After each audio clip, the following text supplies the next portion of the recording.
Well, good evening, everybody, and welcome to this evening's Zoom webinar. I'm Melinda, and we're going to be doing a little session on what's it like to be an executive coach. How did I become an executive coach? And what are the rewards of coaching in the corporate world compared to personal coaching? So Sadia has very kindly agreed to be my co-host this evening, and to put some questions to me that will structure the chat. So if that's okay, Sadia, I'll pass over to you, and you can start where you were going to start. Fantastic. Thank you, Melinda. Would it be helpful if, before I dive into the questions, that I do a bit of a intro stroke background to Melinda Beckett-Hughes? Would that be helpful for everyone? Yeah. Mm-hmm. Can you research them? Yeah, thank you. I did look on LinkedIn, actually. Got some really good testimonials. So Melinda was one of the founding mothers of the coaching industry back when it started to sort of take shape in 1996. Melinda grew her business from scratch and achieved over 7-figure turnover. And back in 2004, when her business was at its peak, she had 30 to 40 ongoing executive coaching clients. Melinda has coached the last 4 CEOs of Asda on the way up, and I think that's incredibly impressive. Mm-hmm. And many other leading figures, especially from the retail industry. Since the big crash that we had back in 2009, Melinda's moved into other areas like hospitality and a more of a holistic form of coaching through her retreat house at Ayuda House. In the post-COVID world, I know that Melinda's back into executive coaching again, doing coaching by video in this new environment. And also, Melinda, you mentioned that you've started English language coaching to international coaches. Yeah, that's work in progress, but it's kind of seemed like a good segue to living wherever I wanted in the world and still working. Yeah. So, yeah, thank you for that. You're welcome. So what has been your path into, or what's been your path into executive coaching? Well, I didn't jump straight into that because I started as an HR consultant in 1983. I joined another gentleman who was an accountant who wanted to set up an accountancy recruitment consultancy and asked me to be the first consultant. I was only about 25. And I jumped to the opportunity, even though I hadn't got a clue really what accountants did and how to recruit them. But I kind of took to it. And he was good as a manager in the sense that he was quite lazy, and he just delegated everything. So right from the very beginning, it was like, I'm going out for lunch and just interview that chartered accountant, and see if you can place him in a job. So it really I was thrown in the deep end because of that. And I kind of thrived on that. And in fact, we managed to grow the company from scratch to floating it on the stock exchange 5 years later when I was 30. So I became a PLC director. It's only a very small company, but we had 3 offices by then. And, started in Liverpool, opened up in Manchester, went to Leeds, and then stayed for a couple of years and then left to get into, the market had changed in about 1991. And there was the last recession, some of you too young to remember. And then I thought I saw an opportunity to get more into redundancy counselling and coaching. So I joined a company as a business development director, doing outplacement, and then got interested in the whole area of counselling myself. And that's when I started my path to training in counselling. So I did, first of all, an advanced diploma, and then I converted that into a master's degree. So that was really my pathway into coaching, was through counselling and therapy. That was my training. When I started doing coaching, I I should really say that the company that I went to work for went under, and I bought it out by doing a deal with the then liquidators. So I started it up from scratch myself, and that's when in 91, and I grew that from 91 to 94 to be then about 7 figures, and moved into purely, executive coaching by about 96, 97, because this was becoming, like an industry. And I started training with Coach University. So I went pretty much through the whole Coach University program, which is was one of the very early online training programs. Very good, really. It was all on telebridges, like we do it on Zoom now. They had telebridges. It was very ahead of its time.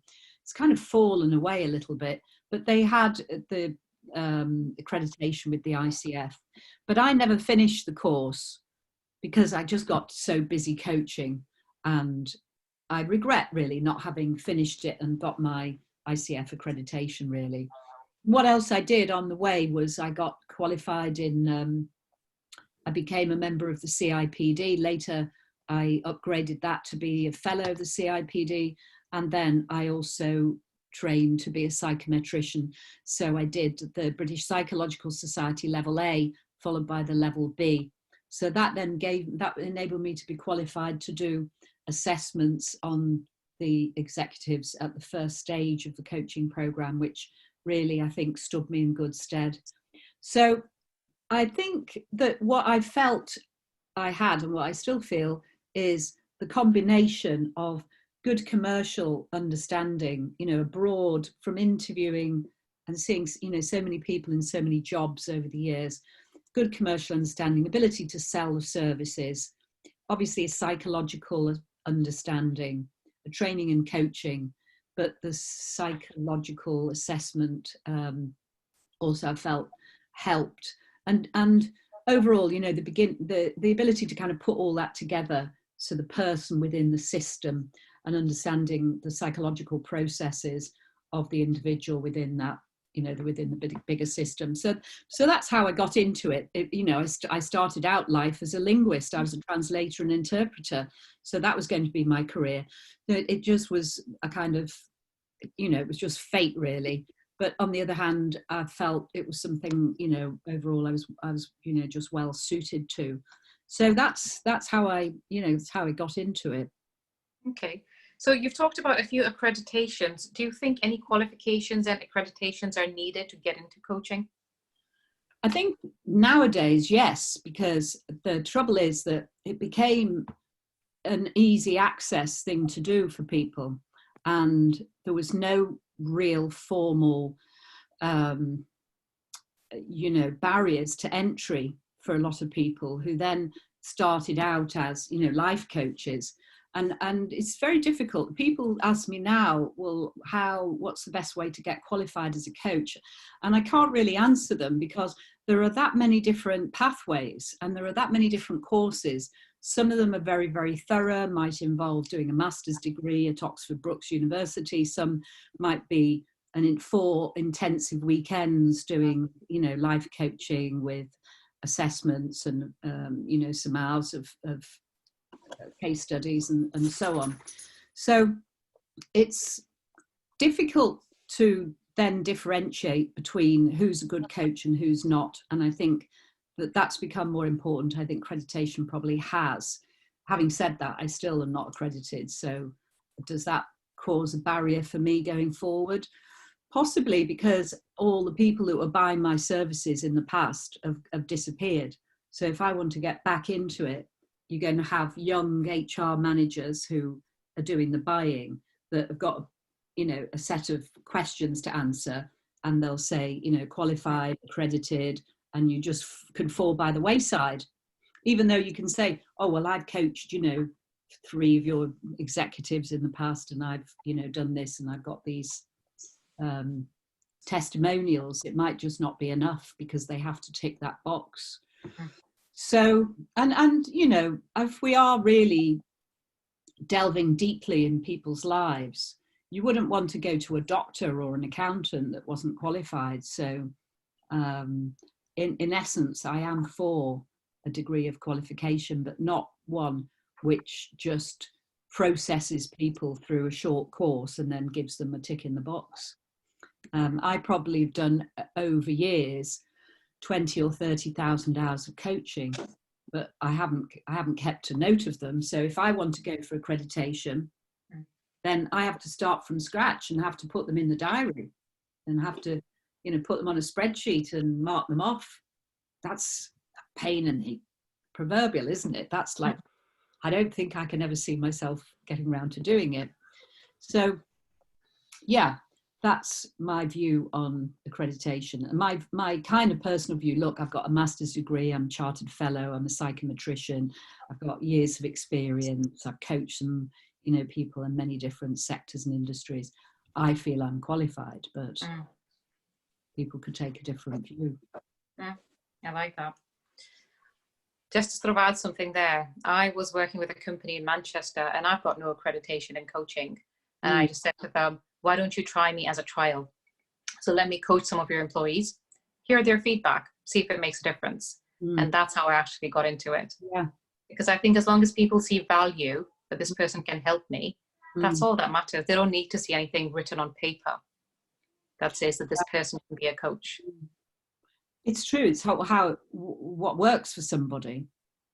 And in many fields in life, qualifications may not be as important as the ability to kind of have acute, very good emotional intelligence and good leadership generally, the ability to tune into people, advanced empathy, creativity, all of those things that you don't necessarily get qualifications in.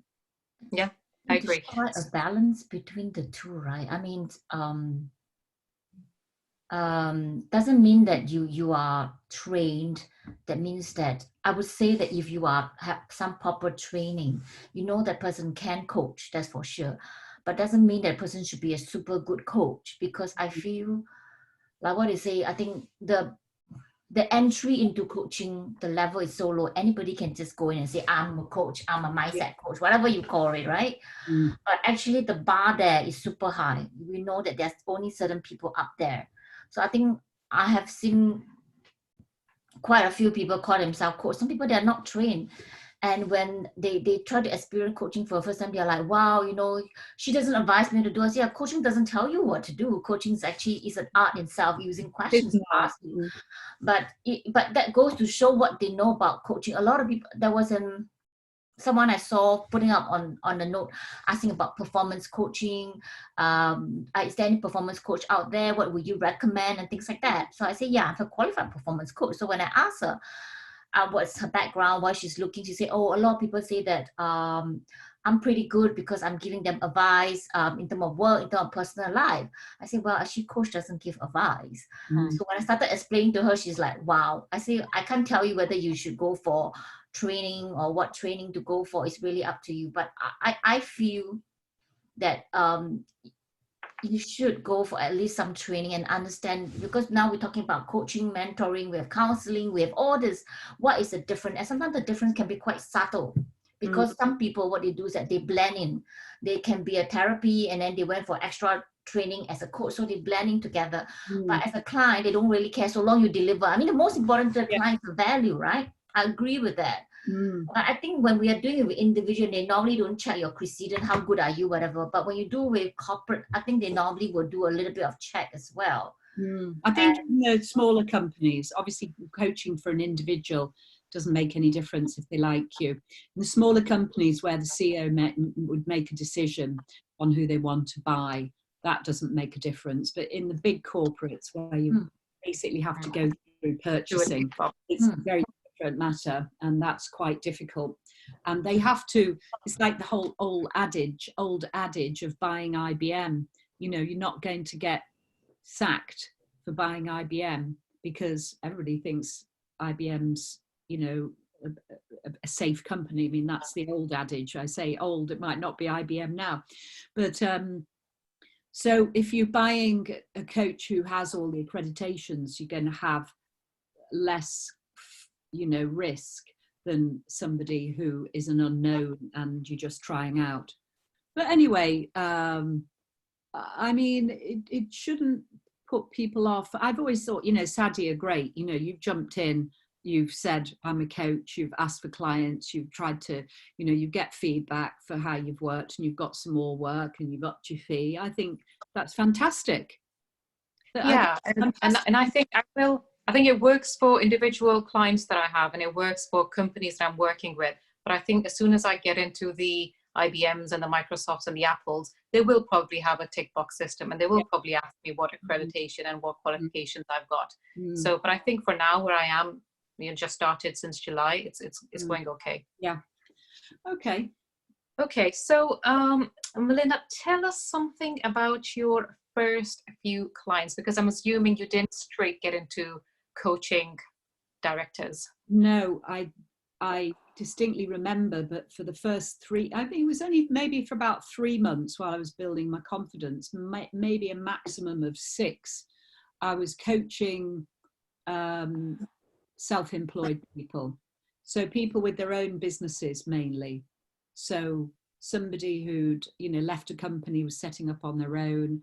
I remember one of my very early clients was a guy who had a telecoms company, an Asian guy, who was really, you know, sales driven and had some issues with, you know, just staff management and growing the company. Yeah, so I can remember, I think, charging about £300 a month. This was about 96 and 97. So I was charging about £300 a month for maybe 3 sessions or something. Might have even been 4 sessions of 3/4 of an hour or something like that. I can't even remember. Might have been 1 hour every fortnight, something of that nature, on a 3-month or 6-month contract. That's what I remember. And then it sort of went on from there,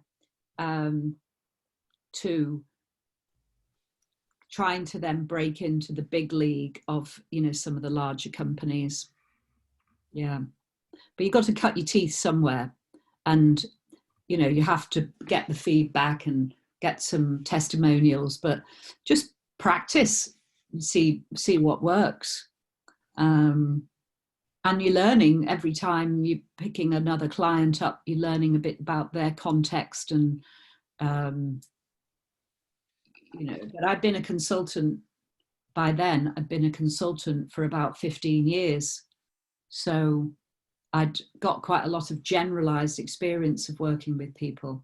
So I wasn't starting from scratch. Mm-hmm. And did you have like one big break to get into like the big league? The one for me was with Asda, and that's how, you know, this was my big claim to fame. And they were very, very good with me. It took me quite a while courting them. I remember, you know, quite a long time working on them and trying to get in there. The coaching then was early days, and I had a good relationship with the HR department, and they were talking about leadership development, and they were in that era of developing their competencies, their leadership competencies. And so I came in at the same time saying, right, you've got the leadership competencies, I can coach them in developing those competencies. So it was like a double-edged sword for them. And I pitched to the then chairman, who was very into this whole area of leadership and development. And I got a contract for coaching their high potential leaders in the business. So it started out, there was about 6 in each cohort, and I developed an assessment whole program, which was very, very thorough. So it was a 360 feedback based on the leadership competencies. It was at the time OPQ, which was the standard, you know, personality assessment. I wasn't qualified to do OPQ, I don't think. So I think I had somebody else did the assessment, but I can feed it back. I understand it enough to feed it back. So did that. And then we did verbal, numerical and critical reasoning as well, which was very hard. You know, they were hard tests. And And then I got all of that data, and I had a very, very clever young lady work for me at the time. She was doing a PhD in psychology, and I was sort of supervising and mentoring her. And she did all the hard work of figuring it all out and linking it all together and looking at all the competencies from all of these different assessments. And then each of the 10 competencies, there was a thorough analysis of how much they represented that competency. Oh, career tactics, that was the other thing. So it's OPQ, career tactics, 360 degree, and verbal, numerical, and critical reasoning. So it was really, really thorough piece of assessment, and each one of them got a report that was about over a centimetre, about 7 millimetres thick, and they had a lot of material to digest from that. And then I coached them over the 6 month or 6 to 9 month period to really work on those competencies. But what was great was they had a starting point, you know, and then I think for the first cohort, maybe second, we did some of the assessments at the end. So we did the 360 again at the end to see if they'd changed and developed their competencies. And the program, it got fantastic feedback. And this is the thing, that in those cohorts, I think I did about 3 different cohorts, and all of these people, you know, ended up in very senior positions, not just in Asda, but in other retailers. So they moved on to, you know, Boots, Marks and Spencer's, Matalan, you know, big food group. So I had this, what I called the Asda diaspora, because all of this group of people that were my fans and people that knew them, you know, sort of moved to these different retailers. So they started hiring me, and I got interviewed on Radio 4 for the work. And then it sort of, you know, then Marks and Spencer's picked it up. And so it was great, you know, and I just had, I had a few years. And what was really good with Asda, I'll give it to them, when they actually hired me the very first time to look after their most senior high potential people, I was 6 months pregnant, and quite obviously pregnant. So I thought, you know, what an amazing commitment. You know, they'd never done coaching before. They didn't know me, they hadn't worked with me before, and they still gave me the contract knowing I was going to have a baby in the middle of it. So that must have been then 1998. My son was born in December 1998. Yeah. So that's what set me up, really. And that's how I then became a bit of an expert in retail. But I'd always been interested in retail because at university I did languages, but I had a bit of a crisis halfway through, dropped out, worked in retail for a year, nearly stayed and trained to be a buyer, and then in the end decided I would go back and finish my degree. So I'd always had this kind of, you know, level of interest in retail. Yeah, but it wasn't just retail. I was good in, you know, banking, financial services. I worked for the police. I had a really good contract, couple of years running, coaching very senior police officers that were there on their strategic command course, people in NHS, people in professional services, banks, you know, and because I was presenting at conferences and everything as well, you know, got a bit of a following through that, because if you're presenting and you're creating material, you know, you've got something fresh to talk about. So yeah, that's how it happened. Excellent. It must give you a great sense of achievement to see the people that you're coaching progress. And I think that must be a really, really nice feeling. No, definitely, because, you know, some of them, like I said, I coached the last 4 chief executives of Asda. So the current one, Roger Burnley, he was in my very first cohort for Asda when he was like a business unit director. I can't remember what he was, trading director or something. The one before him, Andy Clark, I coached when he was not in Asda. He was in Asda, but I didn't coach him there. He left to go to Matalan. I coached the board of Matalan. Then he left to go to Iceland, and I coached him when he was MD of Iceland. And then he went back to Asda, and then he became chief executive of Asda, but I didn't coach him there. And then the one before him, I coached when he was in my first cohort. So he was the MD of George, the clothing retail side. And then he, from there, went to be the chief exec of the group.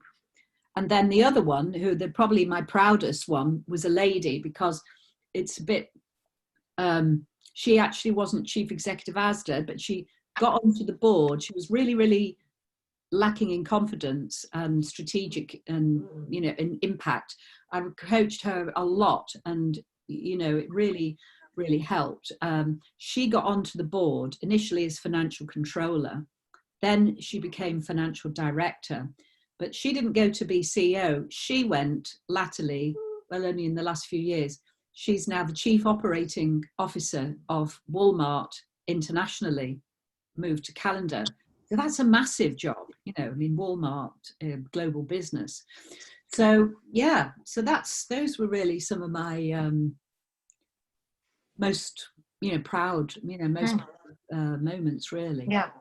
Okay, before I move to the Before you question, go on to another question. yeah, sorry, I was just going to say, I thought someone had a question. Yeah, Tracy's got a question. Tracy, Yeah. shoot. Tracy? Yeah, very well done, Melinda. I just good question. I hear you, Tracy. Can you hear me? Yeah, I can now. Yeah, I'm just going to plug my headphones in. But I'm just coming near the end of my coaching course now, and what I noticed in it is that there seems to be, and I just wondered what in your experience, there seems to be a crossover between counselling and coaching. And I've met quite a few coaches recently, and a lot of them seem to have done counselling qualifications. Now, for me, I always thought counselling was looking backwards and coaching was looking forwards. And I just wondered what your opinion of that is, Melinda. I think you're right. A lot of coaches have come from a counselling background, but if I would never have made a successful therapeutic counsellor, because I'm far too proactive. You know, I think people have the notion, although not all forms of counselling allow you to wallow in the grief of your situation and, you know, allow you to talk endlessly over how, you know, much loss you feel or how stuck you feel. You know, most forms of counselling now, CBT forms of counselling, will enable you to, you know, help you change your mindset to move out of it. But I don't think I would have made, I am a very compassionate person. I mean, that's really very, very high up on my values, and I'm an ultra empath with people, to the extent that I've had to work very hard on my own boundaries, because I can sometimes, you know, lose myself in, like, giving myself too much to the other person or the other situation, almost a bit of a martyr.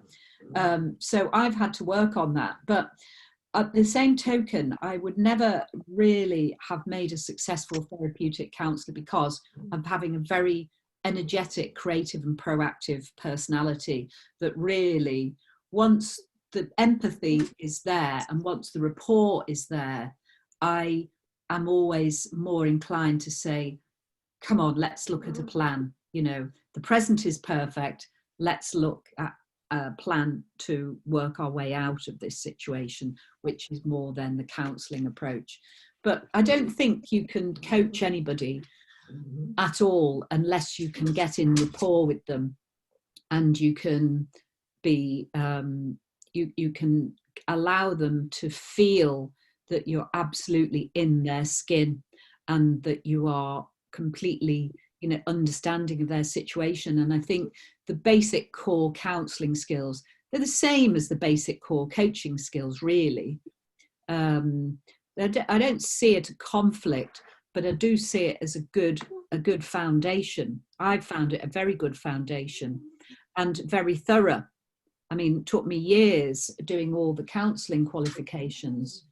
So, and you know, now of course you can do some very deep work with coaching courses, and you can get a master's degree in coaching and, you know, transformational coaching, and this will be a serious qualification. But you can also get a lot of shallow, fluffy ones, you know. Does that answer your question? It does, yes. I think, can I ask also, what, you know, like, I guess coaches tend to choose certain methods to use in their coaching. Yeah. I can't remember his name, which is awful, isn't it? But the guy who used to run the group for us, I know he was very keen on NLP. NLP, yeah. NLP John. training. Yeah, John. Sorry about that. And not seen him for a while, have I? But what methods have you taken on to do it, or do you not use methods? Is it just intuitive, or? I would, you know, people would ask me what kind of coach I was, what kind of counsellor I was. I would say I was an integrative existentialist, you know, in the sense that I think everything is to do with, you know, the transformational experience is something which is our relationship to the essence of life, you know. So I would say I'm a Christian existentialist, as it happens, but I'm also very interested in the integrative nature, you know, of coaching and counselling. In other words, it's a toolbox. You know, a builder goes onto a building site and has a van full of tools, and it's the toolbox. So they'll go, oh, right, well, that we'll try, you know, we need to use this tool, and we need to kind of, right, go back in the van and go and get a ladder. And I do think it is the art of the coaching is to know which tool to use with which people. And I think you can't get away, you know, the essence of it is unconditional positive regard, which is the same between coaching and counselling. But quickly, it depends on the job you need to be doing with them, because with executive coaching, a lot of it is building capability, building confidence, and building, you know, what they would call developing competencies and, you know, key strengths and gaining visibility and so on. So you've actually got a job of work that's a kind of quite a hard agenda. Obviously, you can't just turn up and say, right, you know, we're going to help you. You need to be more confident. So be more confident. You're not doing that. You're going back to seeing what the limiting beliefs are underneath, working on that, and then gently nurturing them and helping them to lift their confidence. But it does have some specific, you know, the dog need to let her out the door here. She's scratching. One sec. She'll only come back again. Go on. But NLP, I've done NLP, but only to practitioner level. I think NLP is a useful tool. I think that's a helpful tool. Positive psychology. You know, some people will, you know, call it mindset coaching. Everything is mindset, really, you know. But I think over time, you just kind of see a certain situation and a certain client, and you may not really think, right, what I'm going to do is what's in that textbook or what I learned in that course. The skill is having, you know, when you internalize it all and it becomes so much part of your DNA that it's unconscious really what you're doing. And also letting go of your sense of your being the expert. You know, you have to go, I think, into every situation, not as thinking I'm the expert and I'm here to fix you. Is really, I am a channel, you know, I'm a servant.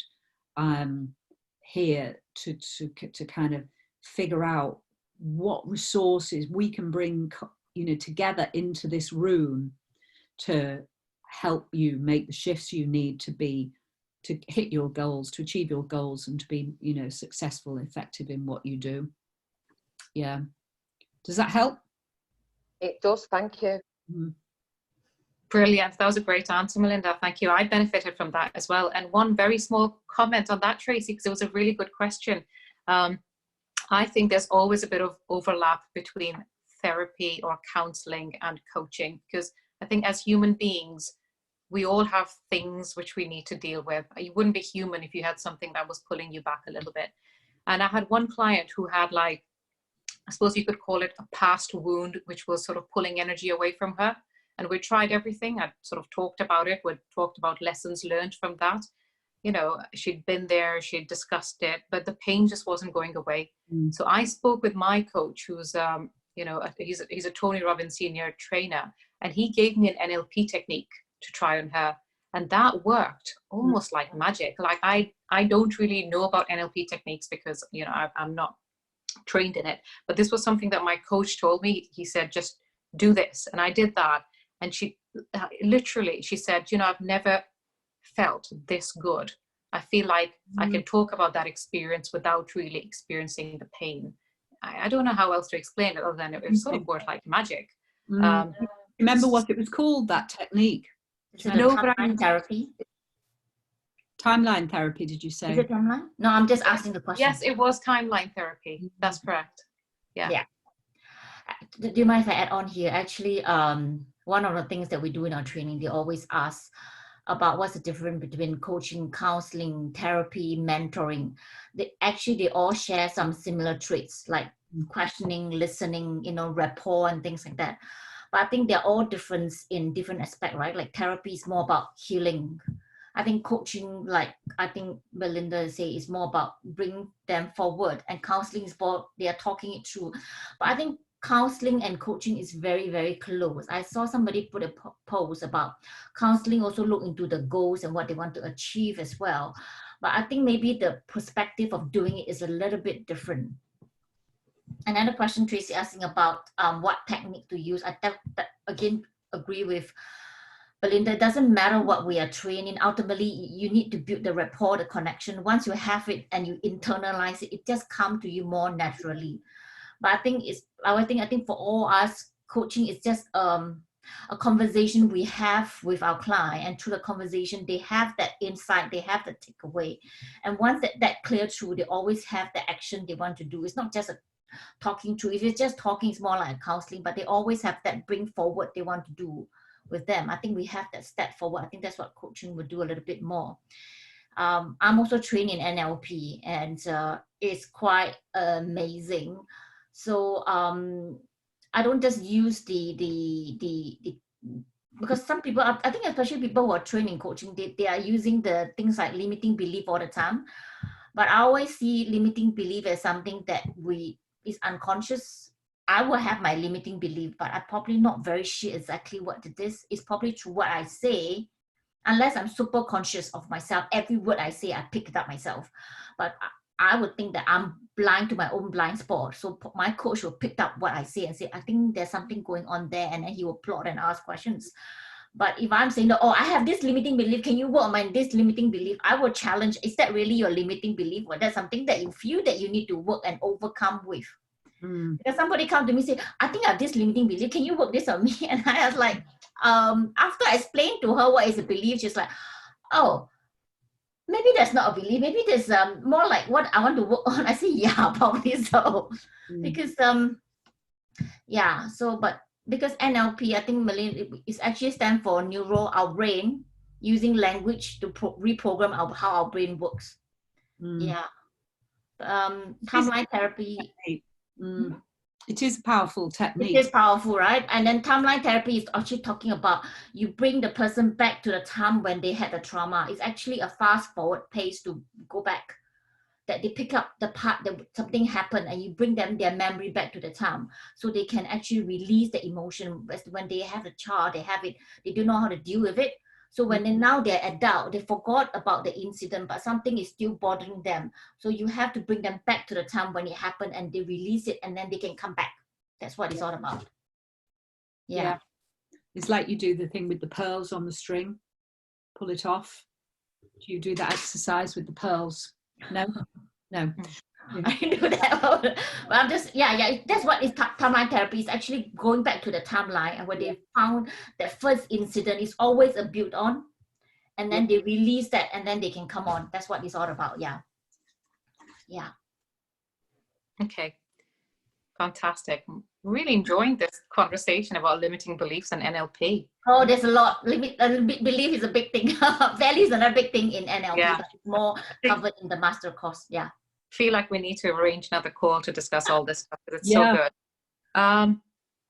Melinda, coming back to the corporate coaching side, did you have a typical pattern of coaching assignment, and how did you charge?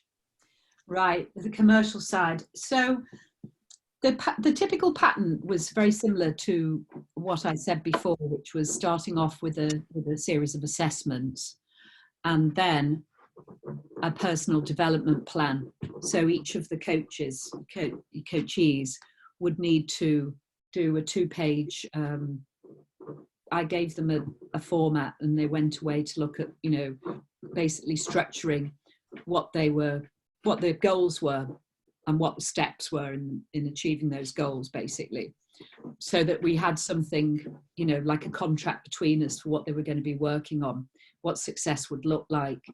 And obviously they got quite a lot of insights from the assessment, but it could also be from an interview with their manager as well, because you'd usually have, this was the thing that's a bit different about executive coaching or corporate coaching, is that you may have a couple of other sponsors. So you got the person from HR who's leading a program in, the leadership development.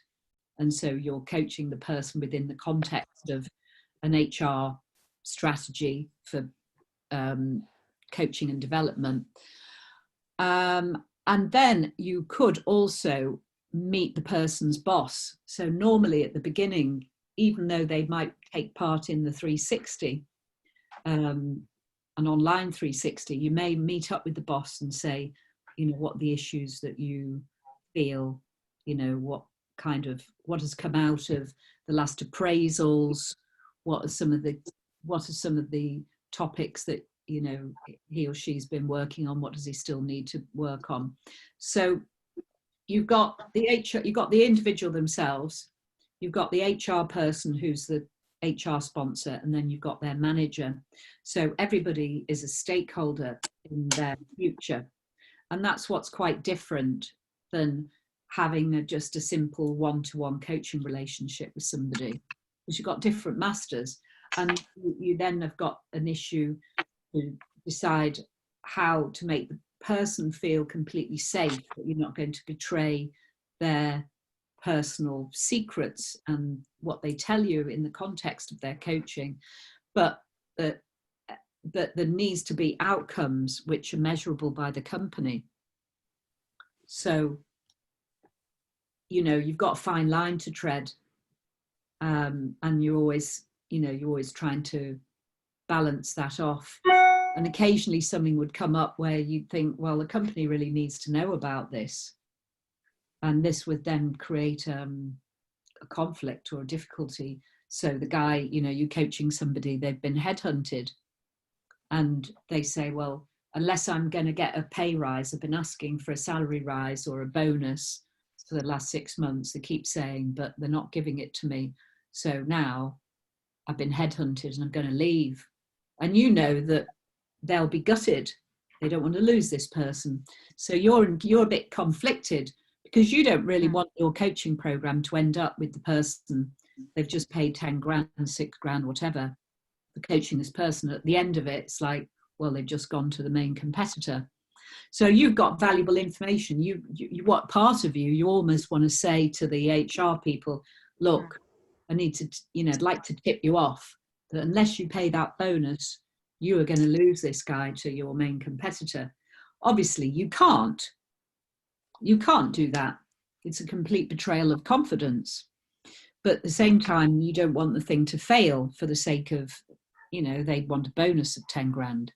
So you then have to work with them to say, well, you know, try and coach them to go and talk to the company themselves and to tell them, you know, he needs to tell them that this is the situation, and without putting it like an ultimatum.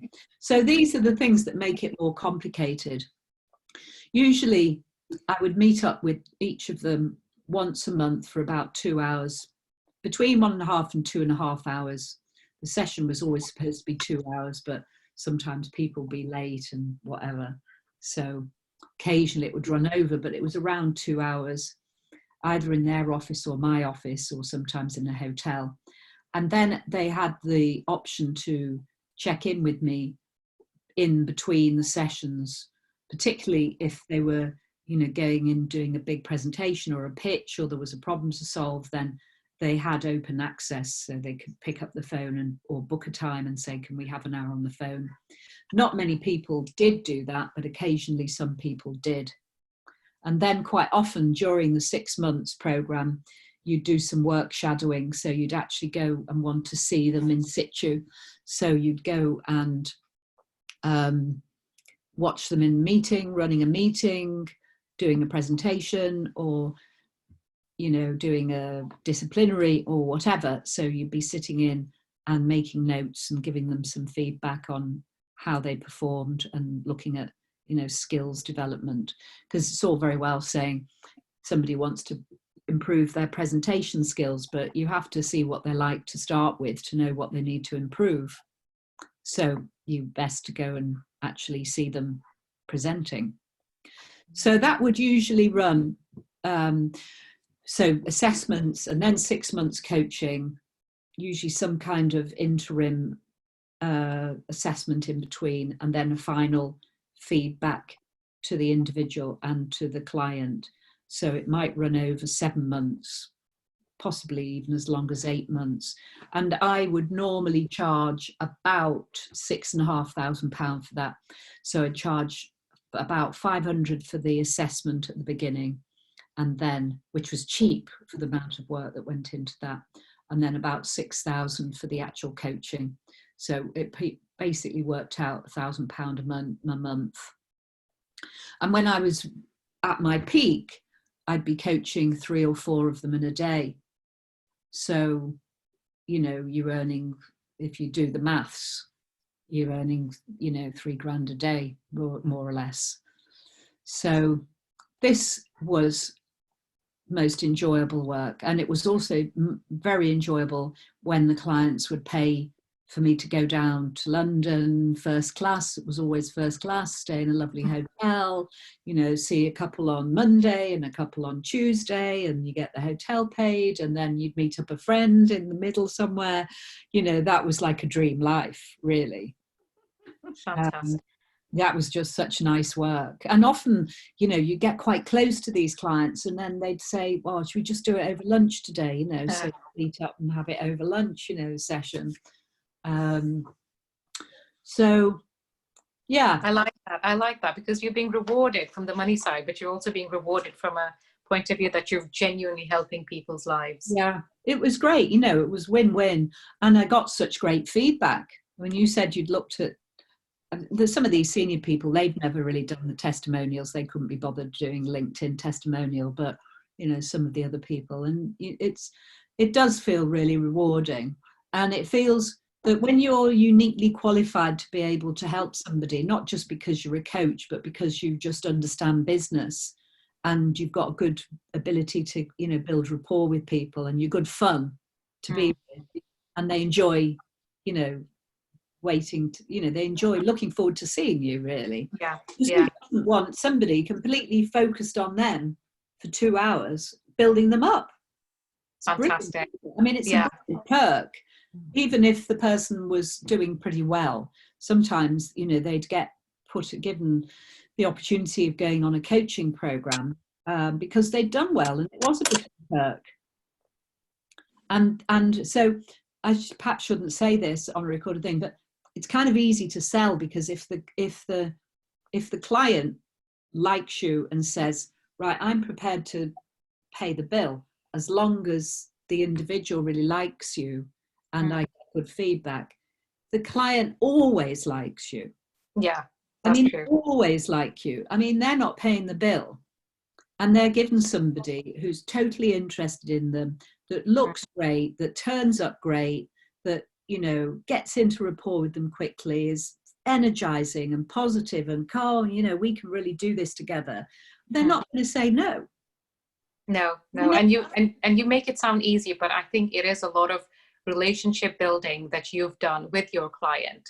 And I'm sure they can't just do that with anyone. So you do deserve it. And I totally understand, because I've been in sales and I've been in a place where someone would very easily just say yes to hundreds of thousands of pounds. But it's because of the effort that's gone into it before. Yeah. It is a foundational effort, yeah. And the fact that you turn up, your presence is right, the integrity feels right, the eye contact feels right, you know, they've checked you out and they go, wow, you know, she really knows her stuff, kind of thing. So then it's relatively easy. And the good thing about it, even the idea of possibly going back into it, is age is not an issue. I mean, in fact, it's an inverse relationship. Probably the older you are, the more you perceive to have more wisdom. Absolutely. So that's kind of cool, you know. Yeah. Did that answer your question? I don't know. Did I go? You did. You did go on a tangent a little bit, but it was a good tangent. Sorry. That's okay. I was going to ask you about your assessments, the assessments that you use, but I think you've sort of answered that. Oh, yes, yeah.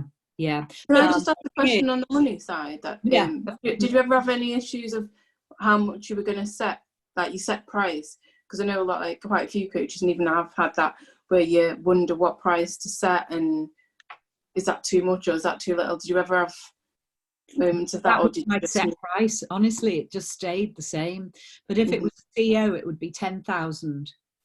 If it was the number one person, really senior. I didn't coach that many at that level, to be fair. They were always the level below that were getting to the top level. But that was the price. And then the public sector was maybe a bit less, 5.5 instead of 6.5, a bit like that. But that was the price, and nobody really quibbled. And the great thing was, it all got paid up front. Yeah, not on a monthly basis. I'd get paid before I started. So people in the coaching industry at the time, they'd go, Melinda, how do you do that? I can't believe it. How do you manage to sell at that level and get the money before you start? You know, they just didn't get it. And I'd just say, don't know, that's just what I do, you know. Yeah. And it just became customary. So that's you must have had a lot of confidence when it came to money in itself. Yeah, I would say I did. And I really believed I was worth it, and it was worth it. Because if you see, I've always found it really, really difficult to take money off private individuals, but I've never had a difficulty with these cases, because if you're working with people that have budgets of millions, literally, you only have to make a little tiny improvement in something for them to, you know, the coaching of 6,000, it's nothing, is it? If they make a big improvement, as you know, from the work they're doing with you, and even improve the bottom line of their area of only 100,000, I mean, it's still 20 times return on investment, isn't it? So I never had an issue with that. Whereas if you're coaching somebody who's now like a small business owner, and they're starting up, and you know, you really want to support them, you really think some ways in which they could do better, you could help them, and then you go, but you know, it's £200 an hour, and they go, oh, you know, that's more than I've earned all this week, you know, and you go, well, you know, I just don't feel comfortable, you know, with charging. Did you lower your prices then for that, or would you just not work? Just never did personal coaching. Only free. So bear in mind that I more or less stopped executive coaching in about 2013. Tracy, oh, she's waiting to come back in. So no, I didn't deliberately stop it, but towards 2009, I won a big contract with the Co-op Bank to coach their top levels, two levels of management. It was going to be almost like 2 years' work. And I'd spent months and months working on it. I'd won a big tender against massive competition. And this was a time when, you know, I was a single parent. I was in Manchester, my kids were growing up. I didn't have a nanny anymore. I needed something that was closer to home. And I threw all my eggs in one basket with them. But then obviously there was the crash, plus they took over a building society, which was bust, the one in Leek, what was it? And so they couldn't carry on with it, you know, they just pulled it. But they took a year, more or less 9 months, to cancel it completely. They kept waiting. So by then I was in such deficit, and the recession was full on. So it was very difficult to build up a sales pipeline and, you know, build up clients. So I just did little bits and pieces for a couple of years. But again, it was a challenge because I didn't have the support systems at home. So yeah, I carried on coaching, but then the 2014, I'd started something. I lost a load of money in an enterprise, and so I was broke. And at that point, my kids were old enough. They went to live with my ex-husband, and that's when I was a bit lonely, and I had a big house, and on a bit of a random, you know, it was just a little bit of a random thing, I thought, oh, I'll turn it into a B&B. So I did. And it was only going to be like just to get myself back on my feet and to sweat the asset that I had, which was my home.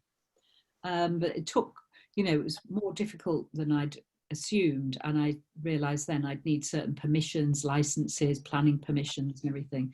So by the time I got that all sorted, it was nearly 2 years in, and then it owed me back, and I was kind of locked in this different business, which I quite enjoyed, but obviously it was something completely different. The good thing about it was kind of recession proof, because, you know, people need to stay somewhere as long as your prices are right. They pay you on arrival, you don't have to chase any money. And I had lots of fun, interesting conversations with normal, genuine people, you know. So I kind of thought, oh, you know, it's so good to not be in corporate anymore, because, you know, these are just normal, everyday, so different, you know, people from all over the world, and some challenging and difficult, some really nice, had become friends. And so that's really how I got out of doing the full scale executive coaching, but then hatched this plan to do more holistic retreats. So I thought, right, I've got the B&B, I've got the coaching ability. If I put those together, I can do more holistic retreats for particularly ladies that need to have a really, like a life makeover. So everything from, you know, personal wellness, health and fitness, you know, weight, skin, mindfulness, relaxation, rest, and career coaching, business coaching, you know, relationship coaching, all of that in a package, but in a residential package. So I just launched that really last year and was getting going with it. And then obviously with COVID, both the B&B shut down and the retreats have shut down. So it's hard to know exactly which way to go, which is why I thought, do you know what, maybe, because retail actually is doing, you know, still quite well, I should dust down my LinkedIn profile and really have a look at, you know, some of my old clients and see if they're, you know, still attempt to get back in doing some corporate executive coaching. Because I was really good at it. And and the life experience that I've gained since I stopped has to make me, I think, a better coach. I'm certainly more humble, more authentic, more real, more down to earth, more, you know, less academic, probably a bit more, you know, touch my spiritual side. So I think that's kind of where I'm at with it. But I'm also thinking I'd quite like to do English language training for non-English speaking executive coaches. So people who want to work in English with expats, but don't really have a complete command of the English language. Because if you haven't noticed, I like to talk quite a lot, and and I'm very, you know, I pride myself in my, you know, received pronunciation, and because I'm a linguist, you know, so those are just ideas for the future. But it's getting focused and getting on and doing it is the issue. So Sadia, have you finished grilling me, or have you got any? No, I was going to say thank you for sharing your story. I didn't want to interrupt because it was all good, and especially thank you for sharing the story around how the recession impacted you, and you know, saying that you put all your eggs in one basket. I'm really hoping that, you know, this recession doesn't impact the industry of coaching, but I guess, like you said, if we don't put all our eggs in one basket, I would imagine people would need coaching.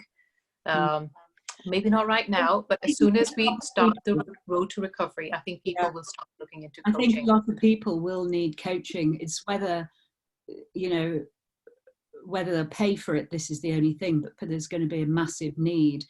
Particularly a lot of people struggling with mental health. So the coaching, counselling combination, I think, is a big thing. A lot of people are going to struggle, depression, motivation, you know, if they've lost their businesses. We talk about 14% of the population going to be out of work. So all of that kind of coaching of job searching, helping people create businesses, you know, be more.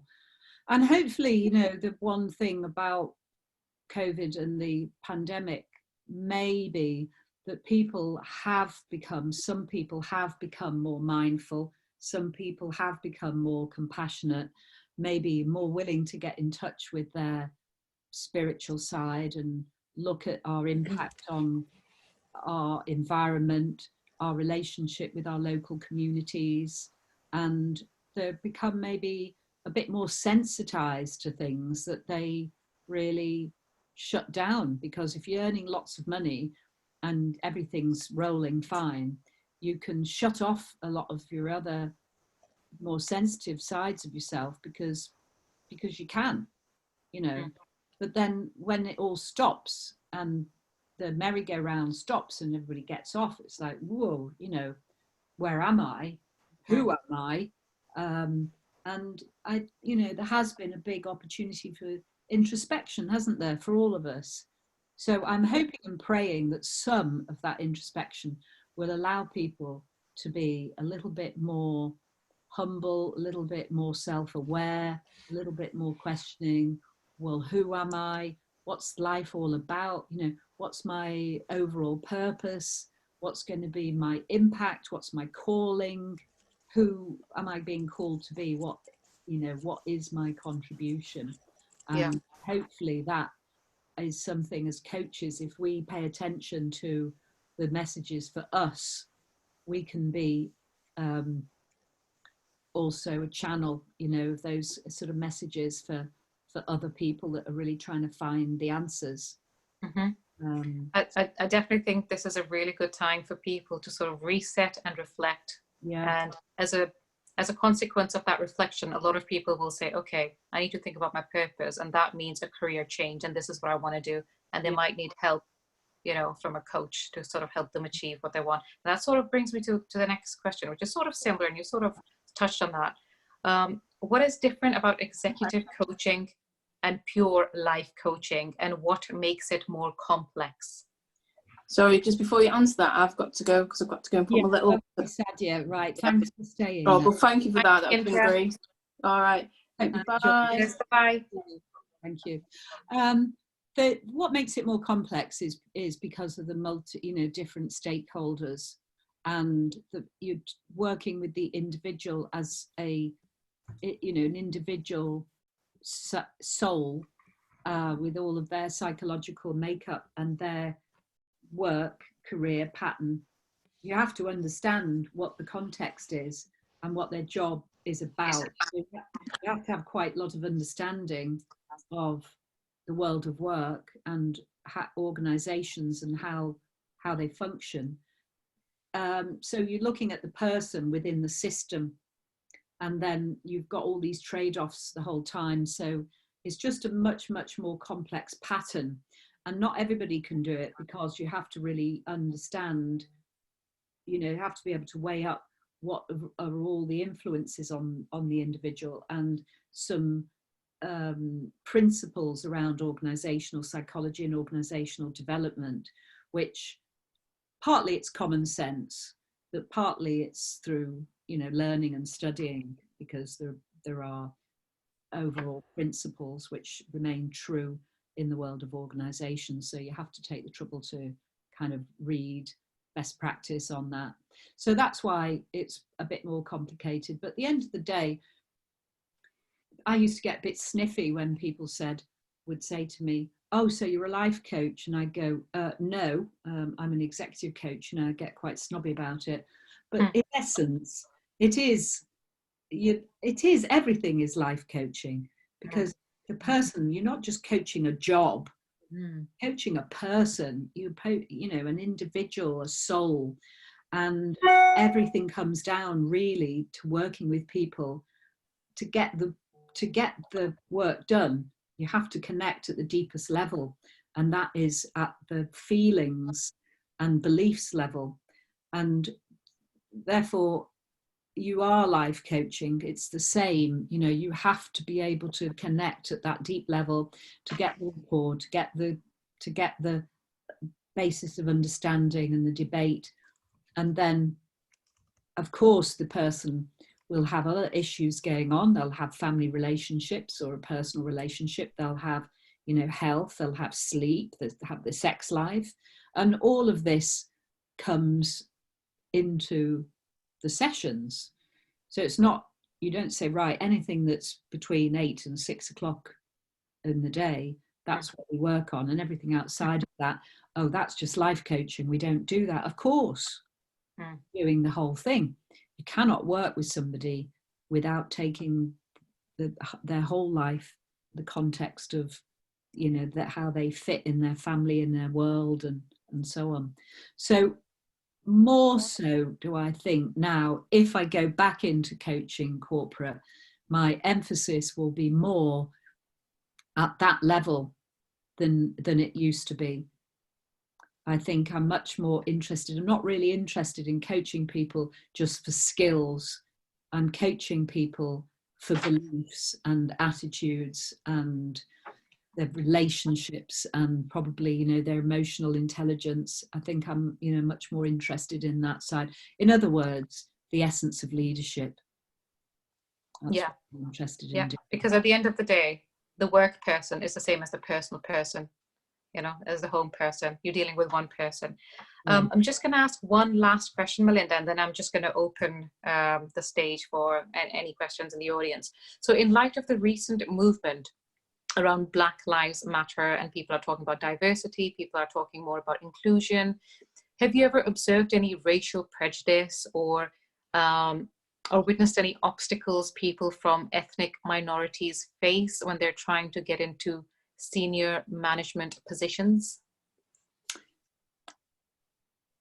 To say that straight no almost makes me maybe appear unaware or oblivious or even negating or belittling, the cause. And I would never do that. I put quite a very, very strong and long post about George Floyd and the situation on my Facebook, so you can see where I'm coming from on the topic.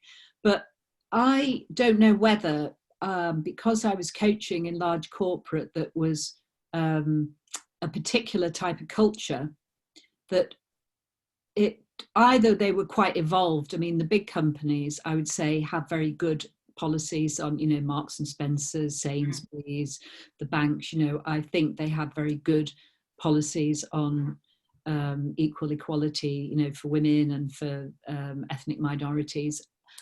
I think maybe the context that I was working in, the organisations I was working in, were relatively evolved compared to some others. But I personally never really observed any overt racism or, you know, I mean, I've just finished, I am coaching, doing a little bit of executive coaching, and I've just finished coaching a Muslim woman who works in a very more male-orientated business. She was, don't know what she was, like customer services, senior customer services manager. So she was, you know, quite religious Muslim, and she was wonderful. She gave me a lovely, lovely feedback on my LinkedIn. We had a great relationship, and I really, really helped her.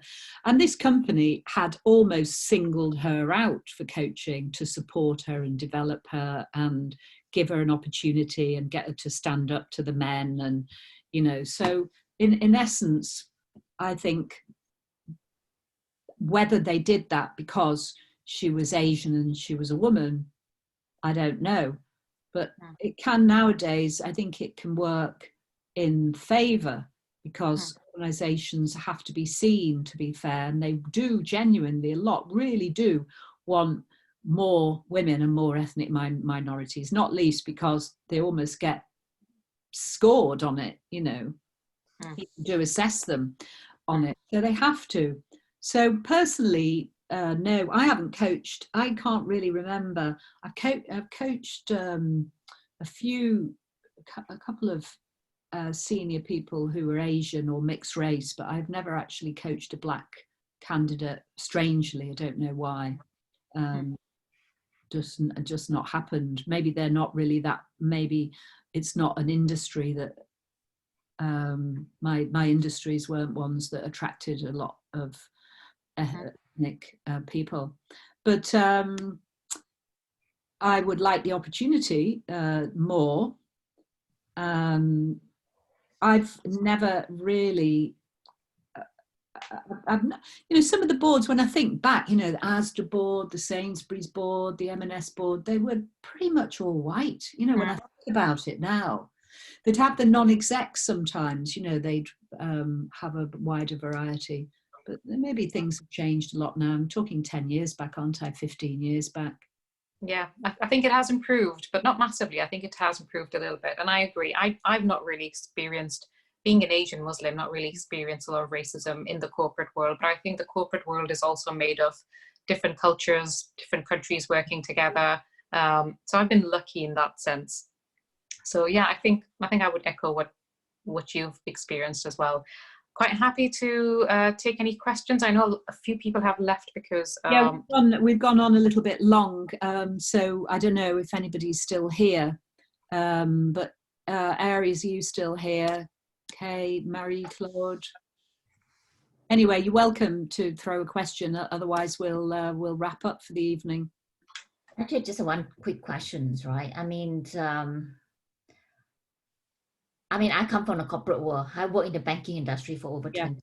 So I know what you say relates to what I've done for all the 20 over years.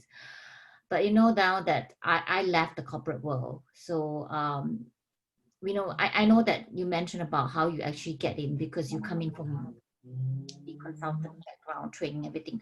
And I hear a lot of those stories coming along. I'm just thinking that for people who are, you know, after they got their qualification or whatever, and they want to go into coaching, into corporate coaching, not just personal. I mean, personal is easier, right? But when you go into big corporate, what would you think is the best way for them to get in? I mean, there are different people have different ideas. Some would say you go and speak to the HR and so whatever. So personally, what would you think for people who want to get the door if they don't know anybody? I think that I really don't want to be discouraging to you at all, but I think that it's so my perception is it's so difficult to get into corporate because everything is so regulated and everything goes, you know, through preferred supplier lists mainly for hiring people, coaches, consultants and everything. So you have to go through a formal procedure with the checks, and usually it'll involve 3 years accounts, you know, all your professional indemnity, your risk management, your ethical standard statements, you know, all of the things, and your certification, your, you know, references and things. So it isn't really going to be as easy as phoning up somebody in HR and saying, can I be added to your coaching list? But you've got to start somewhere. And if you want to get on the list and you're prepared to put the work in to get on the list, then, you know, this is going to take time. Sometimes you can get short-circuited for a small piece of work. Some companies, for example, will have, you know, you don't have to be on the PSL for a small piece of coaching, maybe something very specific under £2,000 or something. You know, they'll maybe just put you through on a little separate ticket. But if you're actually looking to get in as one of the recommended coaches on their list, then that's going to take, you know, even if you can, because here's me with all of this background. I honestly don't know if I can either. I honestly don't know. I mean, I haven't really tried hard, but you know, I don't have 3 years of accounts anymore. My accounts, I've got a limited company, but haven't been trading. So limited, you know, it doesn't show anything. And I don't have active corporate clients for the last 3 years. So, you know, it's, I don't know how. You'll have to ask me in 6 months' time and see how because what I'm planning to do, go back to my previous clients and then say, am I still on your PSL? Am I still on your purchase ledger? Because that's the key thing. If your business is on the purchase ledger, you've got a chance. But imagine how many steps they have to get, for big corporate, we do have that, right? You get into their lease and things like that. Yeah. It's hard, you know.